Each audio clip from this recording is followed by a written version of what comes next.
Hello everyone, it's me Clayton. I just finished watching the third My Hero Academia movie known as My Hero Academia World Heroes Mission.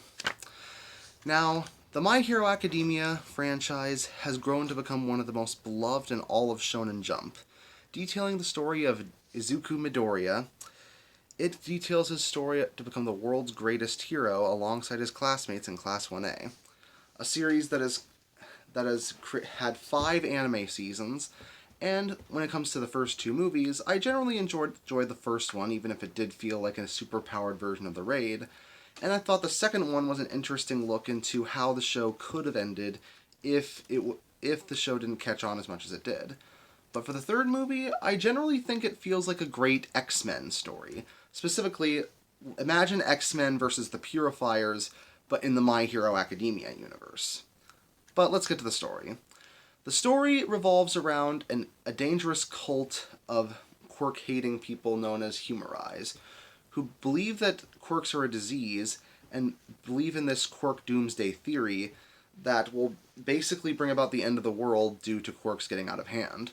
So these crazy cultists decide to set up bombs all throughout the world that'll specifically only kill those with quirks, which happens to be 80% of the population.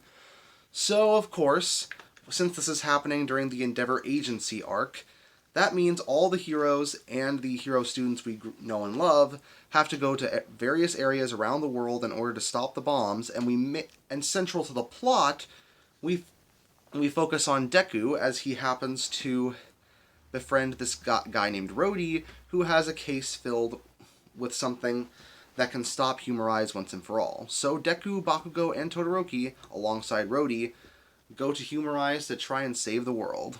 But that's all I'll say about the story. Humorize to me basically feels like the Purifiers. The Purifiers, much like Humorize, were also a group of people who believe mutants are nature's greatest mistake, and they're basically a crazy cult full of people who go to any means necessary in order to stop the mutants. Similar to what Humorize is doing with quirked people, especially since, like the Purifiers, they're pretty hypocritical with their own ideology, as they even have people with quirks who want to save their own skins who agree to fight with Humorize. That's another level of their diabolical nature, to the point where even their main villain, Flecked Turn, has a quirk as well. And Flecked Turn, to me, is sort of like most of the Purifier commanders in the X-Men series, in that he's pretty typical when it comes to his type of villainy, and even the last second backstory that they give him doesn't really elicit a lot of sympathy.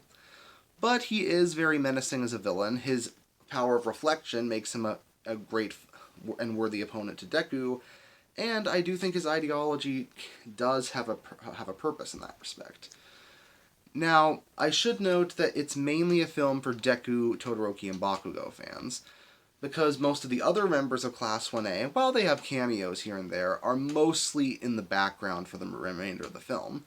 So basically, the only other major character given a lot of focus is the film original character Rhodey.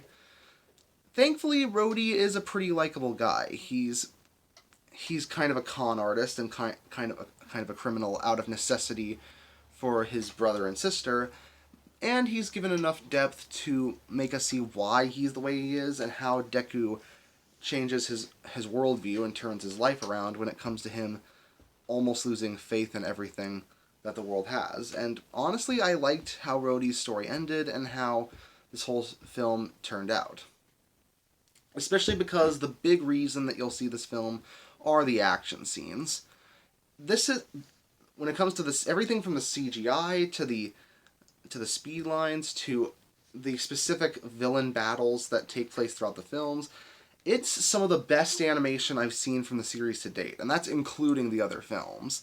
Bones went above and beyond to make this a visual spectacle, and it really shows, especially in the final battles, which should be expected at this point.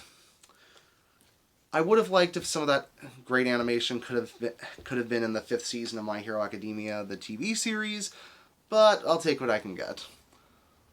So, as a whole, I think this is actually my second favorite out of the My Hero Academia films. I liked it a bit more than the first, but not as much as the second. But speaking as a whole, if you're a fan of My Hero Academia, you're definitely going to love it, which is why I'm giving it an 8 out of 10. See you next time.